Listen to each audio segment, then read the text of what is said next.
तुलसी को रोज जल देने से कौन सा फल मिलता है? एक समय की बात है, माता लक्ष्मी ने भगवान विष्णु से पूछा, हे नाथ, आप तो तीनों लोकों के स्वामी हैं। आपकी तीनों लोकों में पूजा होती है। सभी आपकी कृपा पाने के लिए उत्सुक रहते हैं। फिर भी आप इस तुलसी के पौधे की पूजा क्यों करते हैं? इसे रोजाना जल क्यों चढ़ाते हैं? मैं इस तुलसी के पौधे को जल चढ़ाने का महत्व जानना चाहती हूँ। माता लक्ष्मी की बात सुनकर भगवान विष्णु ने कहा, हे देवी, तुलसी साक्षात लक्ष्मी का ही रूप है। तुलसी की रोजाना पूजा करने के कई फायदे हैं और तुलसी को जो जल चढ़ाने मात्र से ही मनुष्य के कई पाप नष्ट हो जाते हैं। तुलसी को जल देने का महत्व बताने से पहले मैं तुम्हें एक बहुत ही पवित्र कथा सुनाता हूँ। इस कथा के माध्यम से तुम्हें तुम्हारे इन प्रश्नों के उत्तर मिल जाएंगे। इसीलिए देवी, आप इस कथा को बड़े ही ध्यान से सुनना। भगवान विष्णु ने कहा, हे देवी, जो भी मनुष्य सिर्फ इस कथा को ध्यान लगाकर पूरी सुन लेता है, उसे 100 वर्षों तक तुलसी को जल देने का फल प्राप्त होता है। माता लक्ष्मी ने कहा, स्वामी, मैं इस कथा को बड़े ही ध्यान से सुनूंगी। आप मुझे वह पवित्र कथा सुनाना प्रारंभ कीजिए। भगवान विष्णु ने कहा, देवी, बहुत समय पहले की बात है। किसी नगर में एक ब्राह्मण रहता था। उसका जन्म तो ब्राह्मण कुल में हुआ, लेकिन उसके कर्म नीच प्रवृत्ति के थे। वह ब्राह्मण हमेशा ही झूठ बोलता और गलत तरीके से पैसा कमाता था। उसका मन हमेशा ही बुरे कर्मों में ही लगा रहता था। वह हमेशा ही जुआ, वैश्यावृत्ति और चोरी में ही लगा रहता था। उसने अपने जीवन में कभी भी पुण्य का काम नहीं किया और शास्त्रों का अध्ययन नहीं किया। ब्राह्मण होते हुए भी कभी पूजा पाठ नहीं किया। सदैव ही उसका मन दूसरों के धन पर लगा रहता था और वह दिन में जो भी धन कमाता उसे रात्रि में जुआ और वैश्यावृत्ति में उड़ा दिया करता था। इस तरह वह ब्राह्मण अपने जीवन को पाप कर्मों में ही गुजार रहा था। उसने अपने मुख से कभी भगवान का नाम भी नहीं लिया और ना कभी देवी देवताओं का पूजन किया। इस प्रकार से पाप करते हुए उसे कई वर्ष बीत गए। फिर वह ब्राह्मण कुछ खरीदारी करने के लिए एक नगरी में जा पहुंचता है।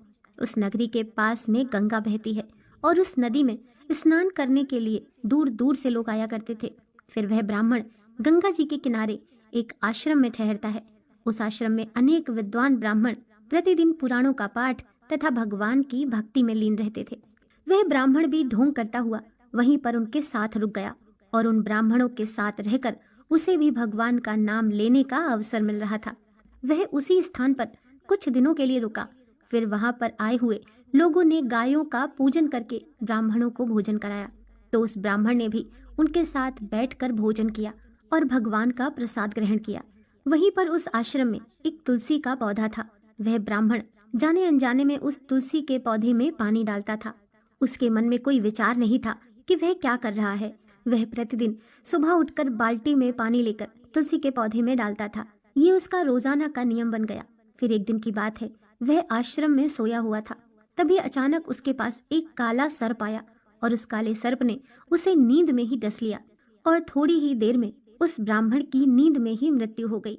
और जब सुबह दूसरे ब्राह्मणों ने उसे इस अवस्था में देखा तो उन्होंने उसके मुख में तुलसी पत्र और तुलसी का जल डाल दिया।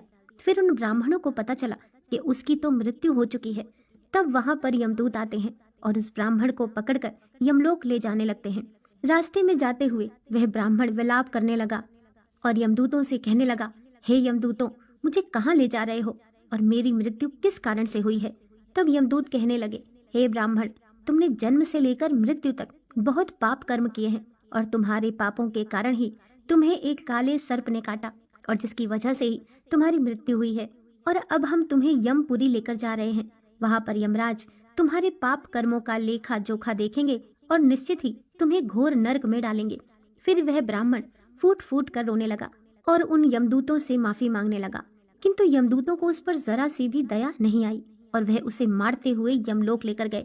जब यमदूत उस ब्राह्मण को लेकर यमराज के सामने उपस्थित हुए तो यमराज के पास बैठे हुए चित्रगुप्त ने उस ब्राह्मण के कर्मों का लेखा जोखा निकाला और यमराज से कहने लगे, हे धर्मराज, इस ब्राह्मण ने तो अपने पूरे जीवन भर पाप ही पाप किए हैं। इसने इसके जीवन में कभी पुण्य का काम नहीं किया है। यह तो घोर पापी है। इसे तो हमेशा के लिए नरक में डाल दिया जाए। फिर यमराज कहते हैं, हे यमदूतों, जीवन भर पाप करने वाले इस ब्राह्मण को उठा कर ले जाओ और इसे नरक में डाल दो। यमराज का आदेश मिलते ही वे यमदूत उस ब्राह्मण को लेकर नरक की ओर चल दिए और ब्राह्मण को पीटते हुए नरक में ले गए और वहां ले जाकर उसे खौलते हुए तेल की कढ़ाई में डाल दिया। परंतु जैसे ही उस ब्राह्मण को खौलते हुए तेल की कढ़ाई में डाला तो वह तेल एकदम से ठंडा और शीतल हो गया। इस घटना को देखकर उस यमदूत को बड़ा ही आश्चर्य हुआ। ऐसा उसके साथ पहले कभी नहीं हुआ था। उस यमदूत ने कितने ही पापियों को उस तेल की कढ़ाई में डाला था और वह सभी उस खौलते हुए तेल में गिरकर छटपटाने लगते थे। लेकिन जैसे ही वह ब्राह्मण गर्म तेल की कढ़ाई में गिरा तो वह तेल अचानक से शांत और शीतल हो गया। इस आश्चर्यजनक घटना को देखकर वह यमदूत जल्दी से दौड़ता हुआ यमराज के पास पहुंचा। यमदूत को देखकर यमराज ने कहा, हे यमदूत, क्या बात है, तुम इतने घबराए हुए क्यों लग रहे हो? फिर वह यमदूत कहता है, हे धर्मराज, आपने जिस ब्राह्मण को नरक में डालने के लिए कहा था, मैंने जैसे ही उसे खौलते हुए तेल की कढ़ाई में डाला तो उस भट्टी की अग्नि बुझ गई और वह खौलता हुआ तेल भी बिल्कुल ठंडा हो गया। फिर यमराज कहते हैं, हे यमदूत, ये तो बड़ी ही विचित्र घटना है, ऐसा तो पहले कभी नहीं हुआ था।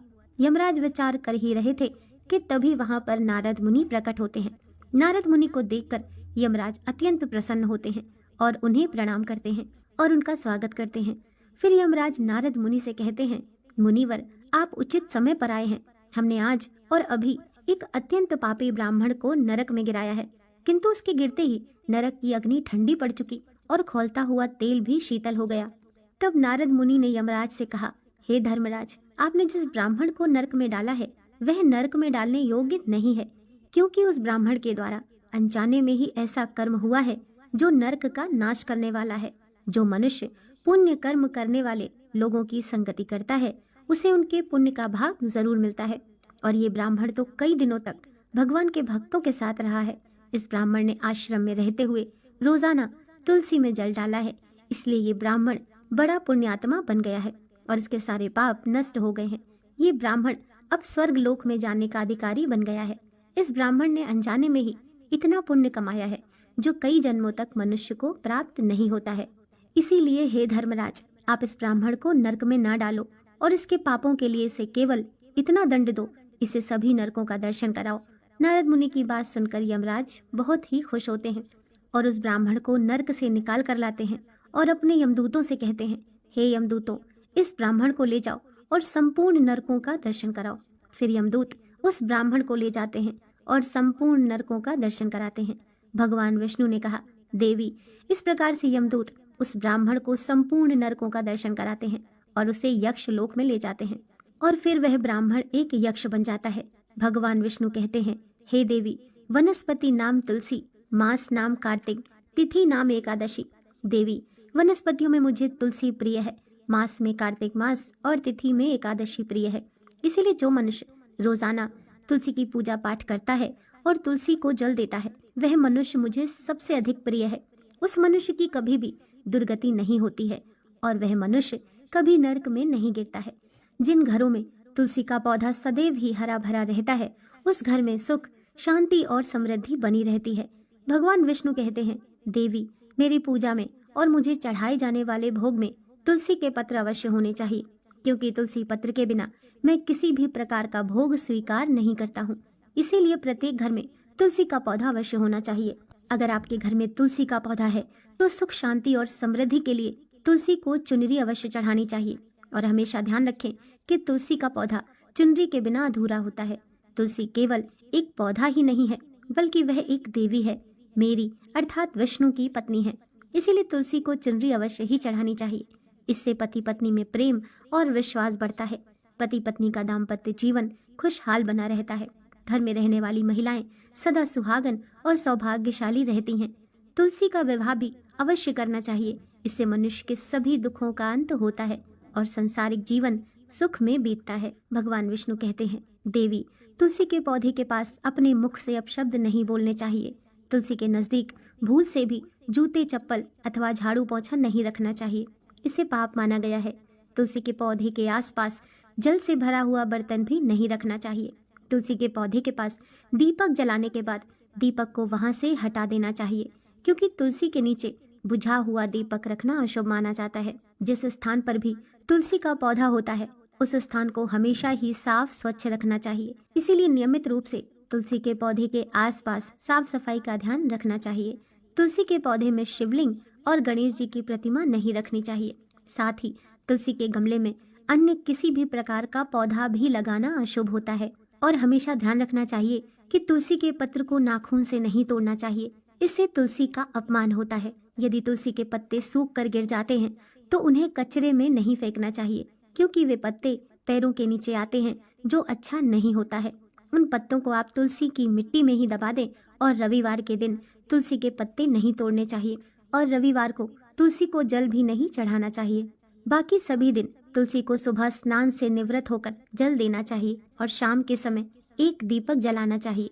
भगवान विष्णु कहते हैं, देवी, अक्सर महिलाएं स्नान के बाद अपने बाल खुले रखकर ही तुलसी को जल देती हैं। ऐसा करना गलत होता है।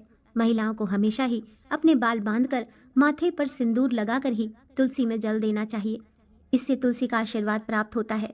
घर में तुलसी का पौधा लगाते समय ध्यान रखें कि इसके लिए गंदी मिट्टी का उपयोग नहीं करें, साफ स्वच्छ मिट्टी का ही उपयोग करना चाहिए।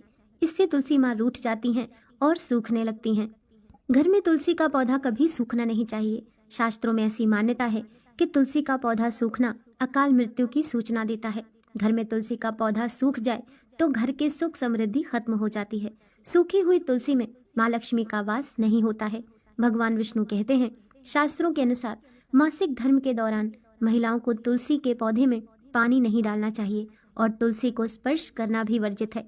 भगवान विष्णु कहते हैं, नित्य तुलसी के दर्शन से मनुष्य को स्वर्ग की प्राप्ति होती है और तुलसी पत्र के सेवन से उसके सभी पाप नष्ट हो जाते हैं। तुलसी का पौधा हमेशा घर के सामने लगाना चाहिए। इसे पूर्व अथवा उत्तर दिशा में लगाना सबसे अधिक शुभ होता है। शास्त्रों में कहा गया है, जिन पौधों से हरी भरी कलियों की उत्पत्ति ना हो, उसके स्थान पर कांटे निकलते हों, तो ऐसे पौधे को तुलसी के पास कभी भी नहीं रखना चाहिए। शास्त्रों में केले के पौधे का विशेष महत्व बताया गया है। अगर तुलसी के पास केले का पौधा लगा देते हैं तो कई गुना अधिक लाभ प्राप्त होता है। केले के पौधे में देवी स्वयं मेरा वास होता है। इसे तुलसी के पास लगाने से घर में सुख समृद्धि आती है। तुलसी के पौधे में शालिग्राम भी अवश्य रखना चाहिए। तुलसी के गमले में शालिग्राम रखने से तुलसी का और भी अधिक शुभ प्रभाव आपको देखने को मिलेगा। शालिग्राम मेरा ही निराकार रूप है। यह काले रंग का पत्थर होता है, जिससे विलक्षण और मूल्यवान माना गया है। इसे अगर तुलसी के गमले में रखेंगे तो आपके घर से संपूर्ण नकारात्मक ऊर्जा नष्ट हो जाएगी। घर में केवल एक ही शालिग्राम की पूजा करनी चाहिए। भगवान विष्णु कहते हैं, देवी, मेरी मूर्ति से कहीं ज्यादा उत्तम होता है शालिग्राम की पूजा करना। शालिग्राम को चंदन लगाकर उस पर एक तुलसी पत्र रखना चाहिए। प्रतिदिन शालिग्राम को पंचामृत से स्नान कराना चाहिए। ऐसा करने से मनुष्य के सभी जन्मों के पाप नष्ट होते हैं। शालिग्राम सकारात्मक और सात्विकता का प्रतीक होता है। इस प्रकार भगवान विष्णु ने माता लक्ष्मी को तुलसी के पौधे को जल देने का महत्व बताया और घर में तुलसी का पौधा लगाने के सभी नियम बताए।